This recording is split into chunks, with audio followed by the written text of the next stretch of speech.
España, en zonas de ocupación alemana como Atenas, Sofía, Budapest, Salónica o Bucarest, muchos diplomáticos españoles se sirvieron de aquel decreto de Primo de Rivera para proteger de los campos de concentración a miles de judíos sefardíes y no sefardíes. Básicamente tuvieron actitudes personales de facilitar salvoconductos, pasaportes a judíos, en muchos casos sefarditas y en otros no, que bajo protección española pudieron salvarse.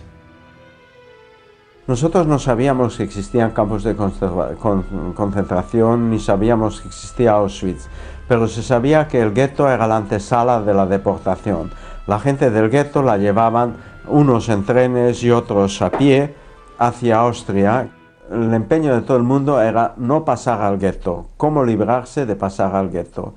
Y aquí hay una cosa muy interesante de la historia, de cómo las embajadas supuestamente neutrales o realmente neutrales empezaron a ayudar a los judíos. Eran la embajada de Suecia, la de Suiza, la de España, la de Portugal, la del Vaticano y la Cruz Roja. Empezó por la embajada de Suecia, donde Raoul Wallenberg empezó a extender unas llamadas cartas de protección donde decía fulano de tal, húngaro, está bajo la protección de la legación de Suecia y se ruega a las autoridades que respeten, etc. Y en la embajada de España legación de España, no había la sazón embajador, solamente un encargado de negocios. Se llamaba Ángel Sant-Briz, un zaragozano que entonces tenía 34 años de edad, había nacido en el año 30, y empezó a extender primero a los sefardíes y después a los judíos en general, haciéndolos pasar por sefardíes, basándose en aquel edicto de Primo de Rivera de los años 20, empezó a extenderles cartas de protección. Como nosotros teníamos a mi padre en España, mi madre consiguió una carta de protección para los tres y con esa carta de protección pasamos a una de las 8 llamadas casas españolas, que al principio eran 1 o 2 y luego se fueron extendiendo. En la casa protegida había a la entrada una inscripción que decía: este es territorio, goza de extraterritorialidad, porque está bajo la protección de la Embajada de España, de la Legación de España. En total eran 5.200 los judíos salvados por la Legación de España. Franco no fue el campeón de los judíos y por supuesto que España pudo hacer más. Sin embargo, comparativamente con otros países democráticos, como podía ser Gran Bretaña, Estados Unidos o incluso la propia Suiza, la actitud de España fue humanitaria y que salvó muchas vidas. Pero reitero que, más que una actitud de Franco, del gobierno de Franco, yo creo que fue una actitud personal, loable y reconocida por parte de los diplomáticos españoles. Franco permitió que en Hungría salvasen a judíos, pero no permitió que esos judíos vinieran directamente a España. Seguían siendo judíos húngaros. Y nosotros llegamos a España, pudimos hacerlo porque mi padre nos reclamó y llevaba años viviendo aquí. Y llegamos aquí, pero no conseguimos la nacionalidad española. Luego fuimos apátridas muchos años y no se concedía la nacionalidad española más que a los que eran católicos, que no era un acto de antisemitismo porque los protestantes y los musulmanes tampoco podían conseguir la nacionalidad española. En el año 37 alguien nos hubiera dicho que íbamos a ir a España, en fin, todo el mundo se hubiera reído de mi familia, o sea, realmente fueron los avatares de la guerra. España era el país de la expulsión. En su día los rabinos pronunciaron lo que se llama en hebreo un jerem, o sea, un anatema sobre España. Y por otro lado también en la época de mi infancia pues España era uno de los países del eje y por lo tanto pues y todavía seguía, o sea, cuando acabó la guerra mundial en España seguía habiendo un régimen el mismo que había habido aliado de Hitler. Desde 1939, En España estaba prohibido el culto privado de las minorías. En 1945, Franco anuló dicha orden, pero prohibió cualquier tipo de manifestación que no fuera la de la religión católica. Con grandes dificultades, las comunidades judías se reunían en casas, entre autorizaciones legales y permisos temporales. En aquella época aquí había un catolicismo cerrado y general. Todo el mundo iba a la misa los domingos. Mi padre, para no ir a misa los domingos, decía que él era ortodoxo. A partir de entonces pensaron pues, que era de otra secta cristiana y lo dejaron estar en paz. En los colegios españoles la enseñanza de la religión católica era obligatoria y el único sitio donde los chicos no estaban obligados a asistir a las clases de religión católica era el Liceo Francés. De donde yo venía, que era Tetuán, era como las antiguas ciudades de las tres culturas, que dicen ahora, una ciudad donde había un componente cristiano, un componente musulmán y un componente judío, y donde las tres sociedades tenían sus microsociedades que coexistían y convivían. ¿Y qué me encontré? Pues una sociedad que no entendía para nada lo que era un judío, que no entendía lo que era un judío y que no podía comprender lo que era un judío. Yo llegué aquí y la gente no sabía lo que era ser judío. Te estoy hablando de universitarios, compañeros míos de la universidad, que cuando mi nombre, Benbunán, no es un nombre castellano ni andaluz, Benbunán, es que nombre más raro, ¿qué eres? Soy judío. Ellos tenían todavía la imagen del pueblo de Icida, el oscurantista, y claro, cuando ves que es una persona igual que los demás, pues se quedaban con la boca abierta, de verdad. Yo no me hubiera imaginado nunca que en Sefarad pudiera haber tanto desconocimiento sobre lo judío como lo que me pude yo encontrar en el año 59.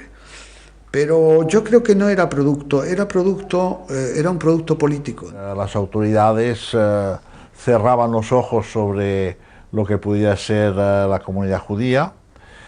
Bueno, pues así todo, pues bueno, alquilaban un local, un teatro para celebrar ahí las fiestas, sobre todo las de Año Nuevo y de Kipur. En Barcelona pues había pocos judíos, habría algunos miles, 3.000, quizá 4.000. Bueno, cuando nosotros llegamos aquí, la comunidad israelita de Madrid no existía. Había pues unos cuantos judíos que se reunían. Hasta el año 54 no se construyó la sinagoga que todavía existe, que era la primera sinagoga construida en España después de la expulsión por los Reyes Católicos. En 1956, la independencia de Marruecos hace emigrar a muchos judíos del antiguo protectorado español, y España es uno de los puntos de llegada.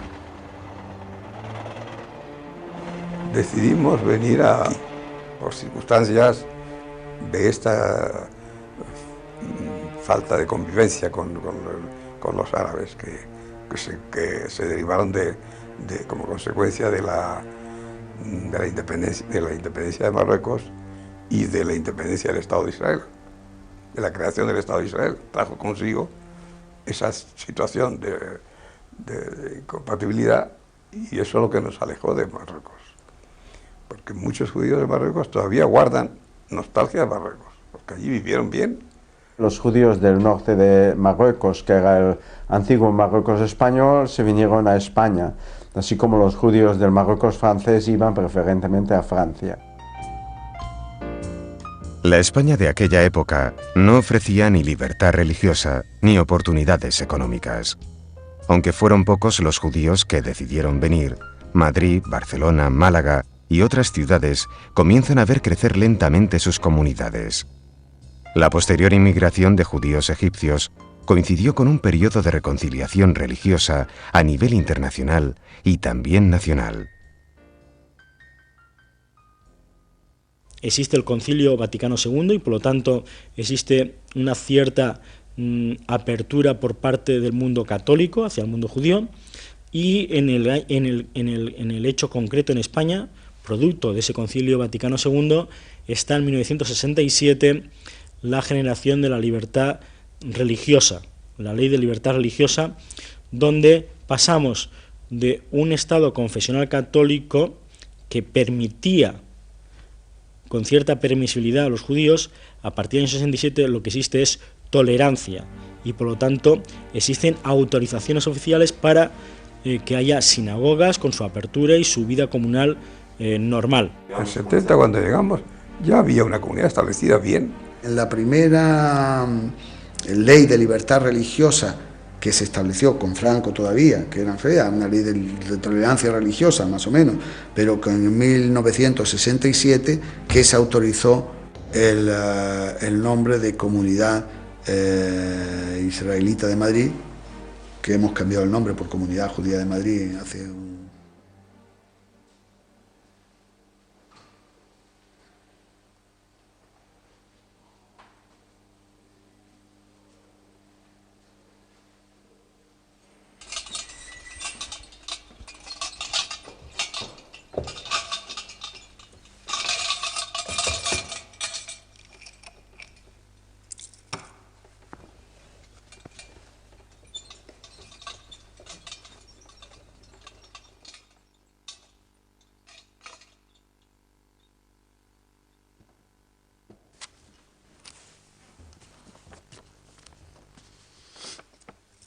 וידבר אדוני אל משה לאמור, כי תישא את ראש בני ישראל לפקודיהם, ונתנו איש כופר נפשו ממחצית השקל לתת את תרומת אדוני לכפר על נפשותיכם, זה ייתנו כל העובר על הפקודים.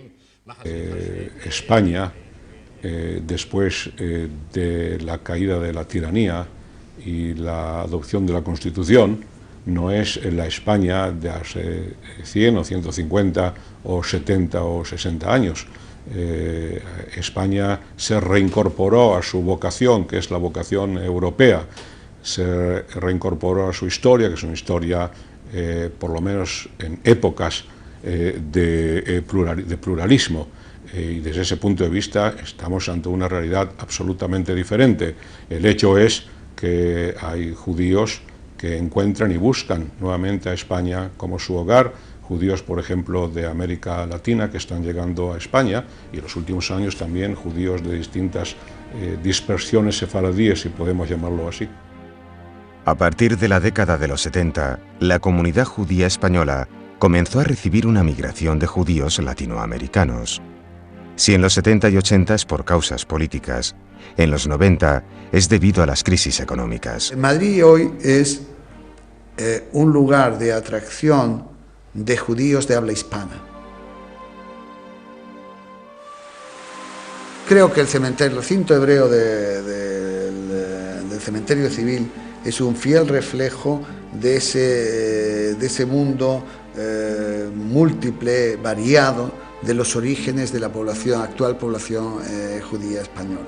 Guarda el trozo de la explicación de cómo se conforma una nueva minoría judía en el Madrid del siglo XX.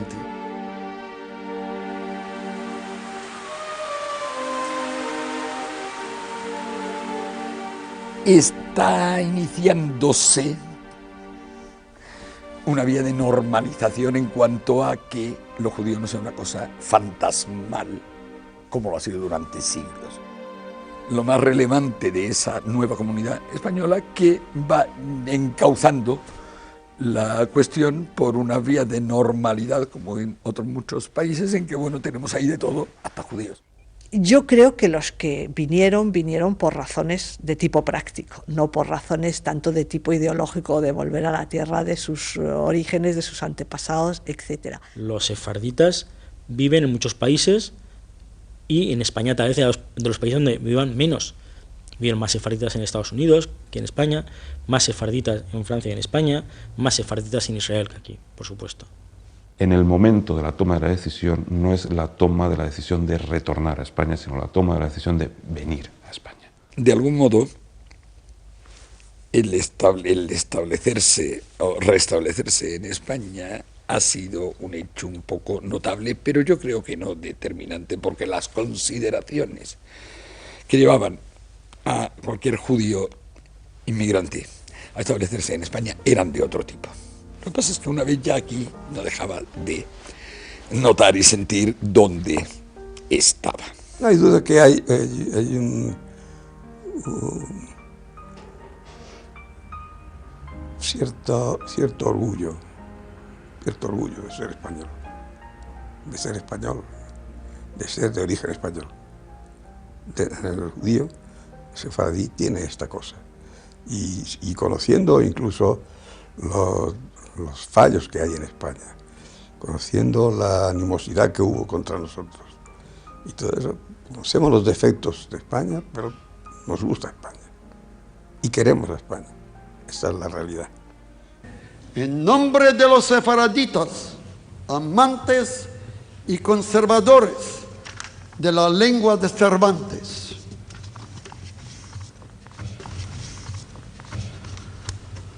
a ti, España bien querida, nosotros, madre, te llamamos, y mientras toda nuestra vida tu dulce lengua no dejamos. Aunque tú nos desterraste como madrastra de tu seno, no estancamos de amarte como santísimo terreno. Para todos.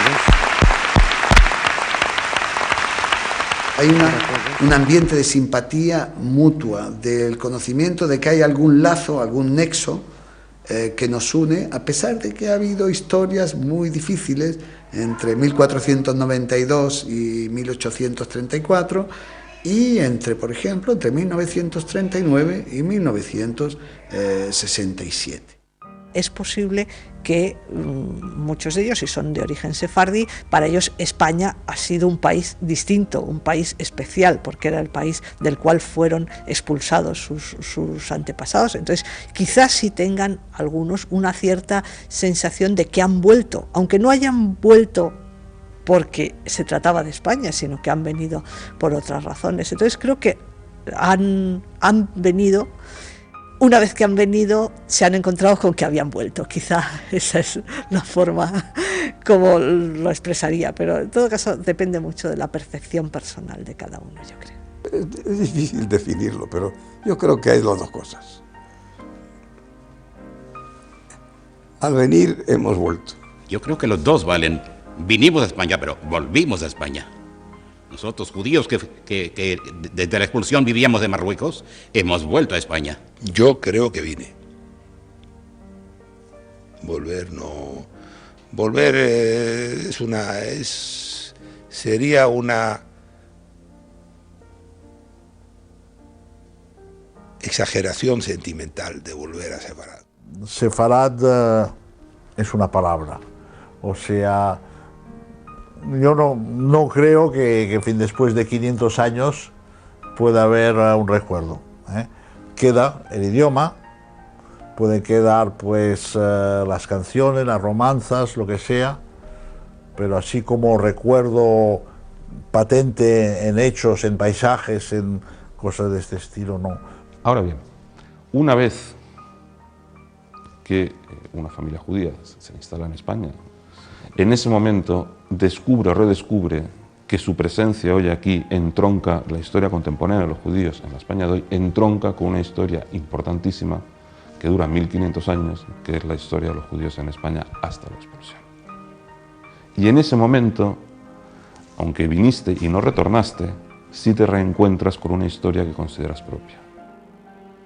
Uno camina por las calles de los Cal, por las calles de las juderías, no hay vestigios palpables de lo que fue esa gran comunidad aquí en España, y sin embargo, quien viene con la sensibilidad y la predisposición siente esa ausencia omnipresente. Una vez estuvimos en Toledo y el alcalde de la ciudad nos recibió, sí, muy bien, en la municipalidad. Sí, vosotros sí venís aquí, pero nos hablaba como turistas. Y entonces Betito Garzón le dice: oiga usted, nosotros no somos turistas, nosotros venimos a lo nuestro, esto es nuestro. Así le contestó. airadamente, le dice, no, lo mismo, aquí está nuestra tierra. No basta decir que yo soy turista. No somos turistas. Los sefardíes, no sé si volvimos o vinimos, pero nos encontramos como en casa. Eso es lo que es importante. Quiero decir, no tengo claro de si volvimos o vinimos. Y supongo que cada uno vino o volvió. Pero lo que tengo claro es que nos une al resto de los españoles el carácter. Nos une el lenguaje. Nos une la forma de ser, la forma de actuar, las reacciones, el sentimiento. Y eso hace que nos sintamos como en casa. Sefarad no es ya una nostalgia, sino un hogar en el que no debe decirse que los judíos se sienten como en su propia casa, porque los hispanos judíos están en su propia casa, en la casa de todos los españoles, con independencia de cuál sea su credo o religión. En la Sefarad de hoy es posible continuar la creación filosófica, literaria, científica y cultural que ha hecho dignos de recuerdo a tantos judíos españoles de la Edad Media.